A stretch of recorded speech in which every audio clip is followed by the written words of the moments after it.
हिंदी में यूपीएससी की तैयारी से संबंधित प्रोग्राम्स को देखने के लिए सब्सक्राइब करें स्टडी IQ IAS हिंदी।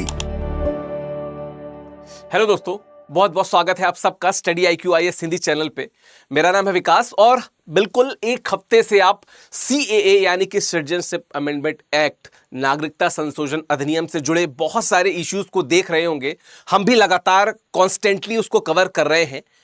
आज एक और इश्यू जो देखने में आया, चूंकि अमेरिका, जिसको अंकल सैम भी कहा जाता है, बहुत ज्यादा इंटरफेयर करता है हर उस देश की जुड़ी बातों पे जो उसे लगता है कि भविष्य में उनकी जगह ले सकता है। दूसरे शब्दों में कहें तो जियोपॉलिटिकली अमेरिका अपने वर्चस्व या अपनी बातों को हमेशा थोपता रहता है। और उसी दौरान ये एक बात आई जहां पे अमेरिकी विदेश विभाग के प्रवक्ता ने भारत में जो CAA 2024 के लिए जो रूल्स हैं, जिनको नोटिफाई किया गया है गृह मंत्रालय द्वारा, उस पे आपत्ति दर्ज कराई है कि अमेरिका बहुत चिंतित है, हम लगातार निगरानी कर रहे हैं, ऐसी ऐसी बातें। तो इसी न्यूज को थोड़ा सा हम लोग डिटेल में पढ़ेंगे, बाद में CAA से जुड़ी अन्य चिंताएं और आगे की कुछ राह और सुझाव को आगे देखेंगे। तो बात किया जाए तो क्या कहा जो अमेरिकी विदेश मंत्रालय के प्रवक्ता थे मिस्टर मैथ्यू मिलर, इन्होंने क्या कहा कि CAA नियमों की जो अधिसूचना है उसको लेकर अमेरिका चिंतित है और बारीकी से नजर रख रहा है। डिटेल से देखें तो उन्होंने क्या बोला, हम बारीकी से निगरानी कर रहे हैं कि इस अधिनियम को कैसे लागू किया जाएगा। भारत में धार्मिक स्वतंत्रता का सम्मान और सभी समुदायों के लिए कानून के तहत समान व्यवहार मौलिक लोकतांत्रिक सिद्धांत है। इनडायरेक्टली वो इसमें ये जोड़ना चाह रहे थे कि इन सिद्धांतों का हनन ना हो, ये वो कहना चाह रहे थे। मतलब अमेरिका की चिंता इस बात पे नहीं है कि उनके देश में इंटरनल चीजें कैसी जा रही हैं, क्या विरोध है, क्या गतिरोध है, क्या प्रतिरोध है, उसको नहीं देखना चाह रहे हैं। दूसरे देश का जो इशू है, जो कि बाकायदा दूसरा देश स्पष्ट करके बता चुका है कि किस नियत से, किस मंशा से ला रहा है, उस पे इनको आपत्ति जतानी है। खैर, इस पे जो भारत का विदेश मंत्रालय है उनका भी बयान आ गया है। जो विदेश मंत्रालय के प्रवक्ता थे उन्होंने बोला कि जहां तक CAA के कार्यान्वयन पे अमेरिकी विदेश विभाग एवं अन्य देशों के बयान की बात है, यहां पे अन्य देश इसलिए है क्योंकि यूनाइटेड नेशन ने भी इस पे अपनी प्रतिक्रिया दी थी। अन्य देशों के बयान की बात है, हम बस ये कहना चाहते हैं कि ऐसे बयान पूर्णतः भ्रामक, गलत, अनुचित है और इनका कार्यान्वयन भारत की आंतरिक मामला है। भाई देखिए, भारत ने जब भी इनको नोटिफाई किया, भारत पहले से क्लियर है, वर्ष 2019 से भारत इस बात को लेकर क्लियर है कि हम ये संशोधन इसलिए करना चाहते हैं कि हमारे आसपास कुछ देशों में कुछ विभिन्न प्रकार के अल्पसंख्यक वर्ग हैं जो प्रताड़ित हो रहे हैं या जो वहां पे खुश नहीं है, वो अगर भारत की नागरिकता लेना चाहते हैं तो वी आर वेलकमिंग देम। इसमें किसी देश को क्यों बुरा लगे, ये तो खैर वो देश बता पाएंगे। खैर, और क्या बातें हुई थी जो भारत के प्रवक्ता ने बोला कि भारत की जो बहुलवादी या बहुलतावादी जो परंपरा है, उसको जो सीमित समझ रखने वाले जो देश हैं, उनको तो टिप्पणी या व्याख्यान नहीं देना चाहिए। एकदम क्लियर दो टूक बोला भारत ने कि आप हो सकते हैं अंकल से, आप जियोपॉलिटिक्स को बिल्कुल कोशिश करेंगे कि हम अपने हाथ से मरोड़ दें, लेकिन हम जो निर्णय लेके आए हैं, हम जो नोटिफिकेशन लेके आए हैं नागरिकता देने के लिए, उस पे आप तो बयान ना दें। क्योंकि हम मैंने पिछले वीडियोस में मैंने इस बात को क्लियर बोला कि वसुधैव कुटुंबकम भारत का ध्येय, अयम निजः परो वेति गणना लघुचेतसाम उदार चरिता नाम तो वसुधैव कुटुंबकम। अमेरिका जैसा देश जो हर जगह जाके, चाहे वो यूरोप की बात हो, चाहे वो इराक की बात हो, अफगानिस्तान की बात हो, जबरदस्ती अपनी इच्छाओं को, भावनाओं को और अपनी कुंठाओं को थोपना आता है और वही करता रहता है। खैर, बात किया जाए इसके बाद की तो CAA, मतलब जो प्रवक्ता जी ने कहा कि CAA नागरिकता देने के बारे में है, नागरिकता छीनने के बारे में नहीं है।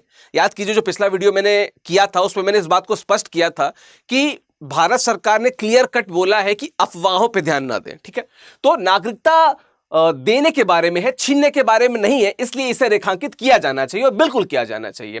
यह राज्य विहीनता के मुद्दे को संबोधित करता है, मानवीय गरिमा प्रदान करता है और मानवाधिकारों का समर्थन करता है। भारत एकदम स्पष्ट रूप से कहा कि देखिए, शरणार्थियों की समस्या बहुत पहले से विश्व के हर देश के पास, मतलब जो प्रबुद्ध पूर्ण देश है उनके पास आती रही है। वो लोग अलग अलग तरीके से टैकल करते हैं।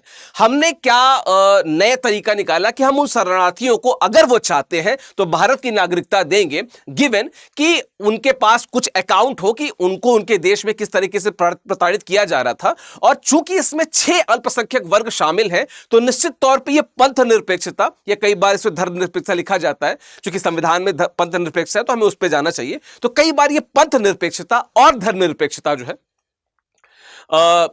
उसके साथ, उसके जो थ्योरम है, जो उसकी थ्योरी है, उसके साथ जाता है। कहने का मतलब भारत के जो प्रयास हैं वो न सिर्फ राज्य विहीन लोगों को उनका अधिकार या उनका क्षेत्र देने की कोशिश करते हैं, बल्कि उनकी गरिमा को भी अक्षुण्ण रखते हैं और उसके साथ में मानवाधिकारों की बात भी करते हैं, यानी कि ह्यूमन राइट्स की बात भी भारत करता है। जब भारत बात करता है नागरिकता संशोधन अधिनियम के द्वारा लोगों को, यानी कि जो 3 देश पाकिस्तान, अफगानिस्तान और बांग्लादेश के शरणार्थी भारत में आए हैं, प्रताड़ित हैं वहां से, उनको जब देने की बात करता है तो मानवाधिकारों की बात करता है। That's it. और अगर बात किया जाए तो कुछ इससे जुड़े और बात है कि नियम क्या है जो भारत ने जारी किए, हम उसको देख लेते हैं कि शरणार्थियों की स्थिति बेहतर करने के लिए। मैं आपको बताऊं कि विवाद भले हो रहा है, लेकिन इसके पहले भी शरणार्थियों की स्थिति बेहतर करने के लिए नियम आ रखे हैं।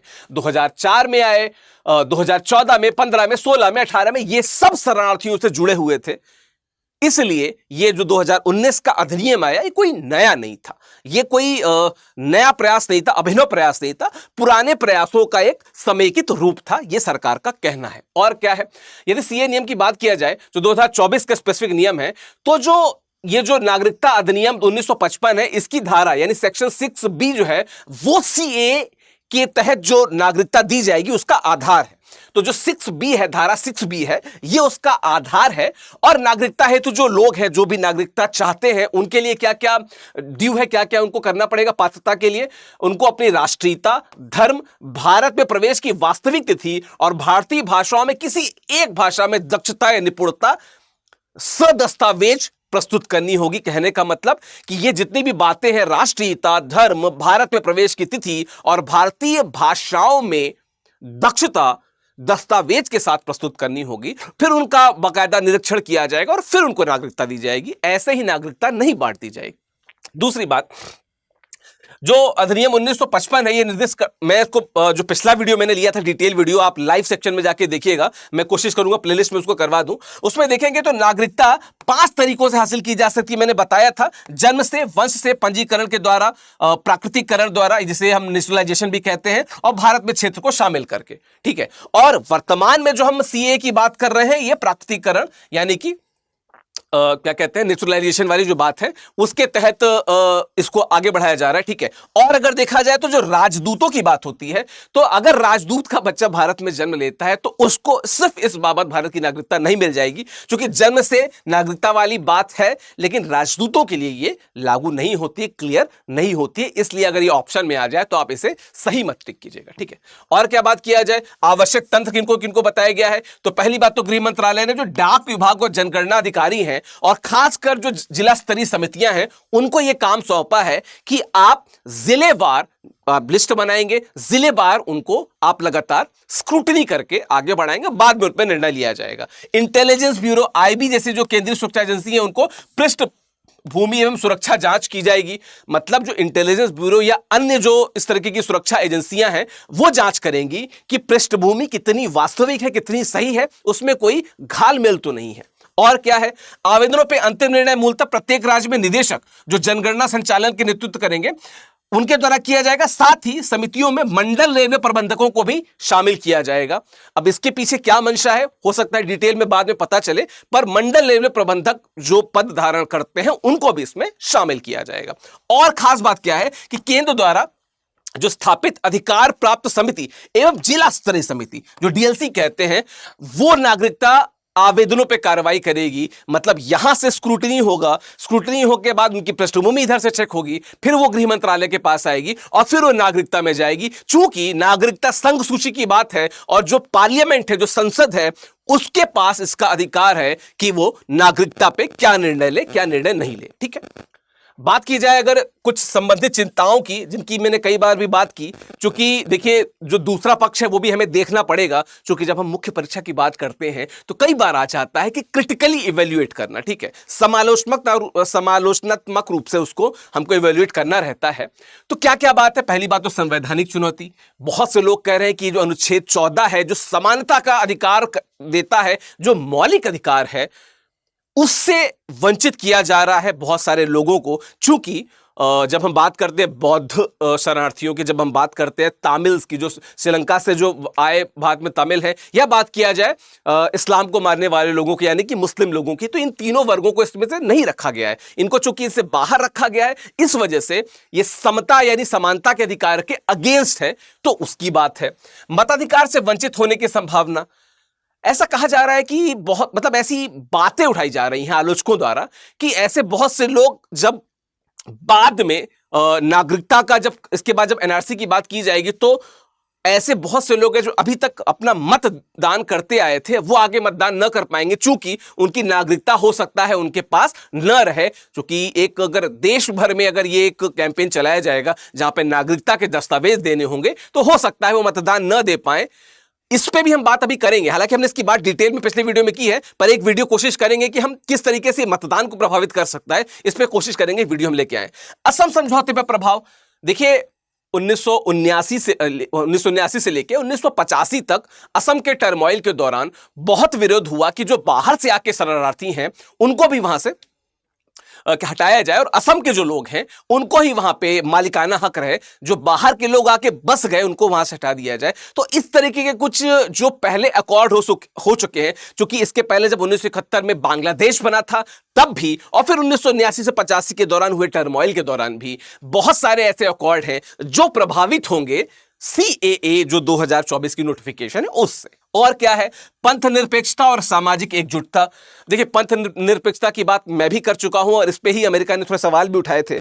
तो पंथ निरपेक्षता पे निश्चित तौर पे सरकार को सामने आके क्लियर करना होगा कि हम किसी की नागरिकता छीन नहीं रहे, लेकिन किसी विशेष देश में जहां पे किसी विशेष धर्म के लोग बहुत माइनॉरिटी में हैं और उनके साथ बहुत अलग लेवल पर अत्याचार हो रहा है और उनकी बात कोई नहीं कर रहा था, तो नागरिकता प्रदान करके हम उनकी बात कर रहे हैं, उनके मानवाधिकारों की बात कर रहे हैं। और बात किया जाए तो कुछ धार्मिक समुदायों का बहिष्कार, जैसे मैंने बताया श्रीलंकाई तमिल, तिब्बती बौद्ध, और निश्चित तौर पे चूंकि पहले और ये इस पॉइंट में मैंने बात कर ली थी कि जो मुस्लिम लोग हैं, जो मुस्लिम माइनॉरिटीज हैं, उनको भी इससे अलग रखा गया, चूंकि उनको नागरिकता देने के लिए कोई बात नहीं की गई। चूंकि जिन 3 देशों को शामिल किया गया है वो मुस्लिम बाहुल नहीं है, तो वहां पे मुसलमान क्या कहते हैं माइनॉरिटी में यानी कि अल्पसंख्यक का दर्जा नहीं है, तो उनके लिए ये नियम, ये जो नोटिफिकेशन नहीं है। अच्छा, आगे की राय सुझाव क्या हो सकते हैं अगर बात किया जाए तो शरणार्थियों को हेतु एक समावेशी नीति यानी इंक्लूसिव पॉलिसी बनानी पड़ेगी। मैं कहने का मतलब कि सिर्फ ये जो 6 माइनॉरिटीज हैं, इनके अलावा जो 3 बच गए जिनकी भी मैंने बात की, चाहे वो बौद्धों की बात हो, चाहे वो तमिलियंस की बात हो, चाहे वो बात हो मुस्लिम्स की, इन सबको माइनॉरिटी लेवल पे देखा जाए उन देशों में जहां से इन्हें भगाया गया है, और इनके भी शरणार्थी और बाद में नागरिकता के जो दर्जा है, जो नागरिकता का स्टेटस है, उसको वापस से दर्ज किया जाए। उसके अलावा प्रलेखीकरण हेतु सहायता।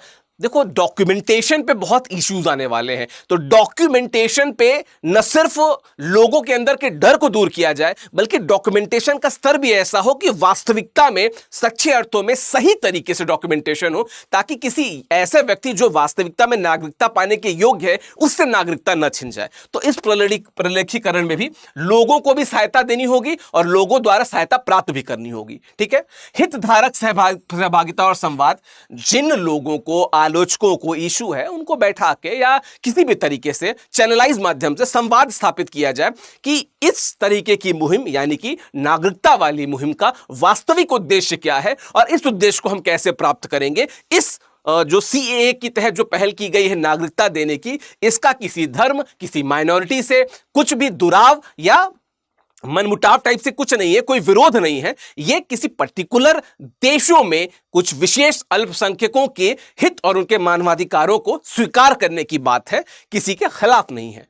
और बात किया जाए तो अंतर्राष्ट्रीय स्तर पे अन्य देशों के साथ सहभागिता की बात हो तो निश्चित तौर पे बहुत सारे देश हैं जिन्होंने कमेंट किया, बहुत सारे बयानबाजी भी हो रही है। मैंने अमेरिका की बात की, यूनाइटेड नेशन की बात की, चाइना, रशिया भी धीमे धीमे आ ही जाएंगे, तो पाकिस्तान, इन सब सारे देशों में निश्चित तौर पर विरोध भी हो रहा है, बहुत से देश समर्थन में भी हैं, बहुत से देश साइलेंट भी हैं। तो हर वो देश जो किसी कारण से, चाहे वो प्रोपेगेंडा के तहत या एजेंडा के तहत हम पे कमेंट कर रहे हैं, उनसे भी बात की जाए, क्योंकि जियोपॉलिटिक्स में सिर्फ वो शामिल नहीं है, हम भी शामिल हैं। तो दोनों तरीके से, साम दाम दंड भेद से उनसे बात की जाए। कोशिश भारत हमेशा सॉफ्ट पॉलिसी के साथ करता है, भारत ने कभी भी एग्रेसिव पॉलिसी नहीं अपनाई है। इसलिए भारत निश्चित तौर पे इस जियोपॉलिटिकल डिबेट को बहुत ही सॉफ्टली और बहुत अच्छे से हैंडल करेगा, ऐसा भरोसा है, और करना भी चाहिए। इसके अलावा शैक्षिक और जागरूकता अभियान जरूर चलाया जाना चाहिए, क्योंकि अभी भी बहुत से ऐसे लोग जो जाके पढ़ के डिटेल देख सकते हैं, वो भी अफवाहों की तरफ भाग रहे हैं। और भारत जब भी आगे बढ़ना चाहेगा, ये एक जो रुकावट है जरूर आ जाती है, क्योंकि भारत एक समय जिसे कहते हैं ना कि इन्फोडेमिक के दौर में है। इंफॉर्मेशन महामारी की तरह फैली हुई है, और उसमें से 90% या 90% जो सूचना है, इंफॉर्मेशन है, वो गलत है, भ्रामक है। ऐसी सूचनाओं को साइड करके जो प्रमुख काम की जानकारी वर्धन वाली सूचनाएं हैं, वो लोगों तक पहुंचे, ये सरकार का प्रयास करना चाहिए। और निश्चित तौर पर सिविल सोसाइटी के रूप में हमें भी इसमें सहयोग देना पड़ेगा। ठीक है, तो ये थी आज की बात। ये मेरा टेलीग्राम चैनल है और ये मेरा कोड है। तो अगर आप स्टडी आईक्यू के किसी भी कोर्स से जुड़ना चाहते हैं, स्टडी आईक्यू आईएएस हिंदी में आप यूपीएससी का कोर्स लेना चाहते हैं, स्टडी आईक्यू आईएएस इंग्लिश का कोर्स लेना चाहते हैं, या अगर आप बात करना चाहते हैं स्टेट पीसीएस की, तो आप विकास लाइव कोड का इस्तेमाल करके क्या कहते हैं वो कोर्स खरीद सकते हैं, या अगर आप बुक लेना चाहते हैं तो आप इस कोड का इस्तेमाल कर सकते हैं। ये मेरा टेलीग्राम चैनल है, स्कैन करके आप यहां से जुड़ सकते हैं। हम इस तरह के विशेष जो जियोपॉलिटिक्स से रिलेटेड इश्यूज हैं, भारत की आंतरिक मुद्दों से जुड़े जो करंट अफेयर्स के मुद्दे हैं, इन सबको लगातार हम लाते रहेंगे। हमसे लगातार जुड़े रहने के लिए बहुत बहुत शुक्रिया। हिंदी में यूपीएससी की तैयारी से संबंधित प्रोग्राम्स को देखने के लिए सब्सक्राइब करें स्टडी IQ IAS हिंदी।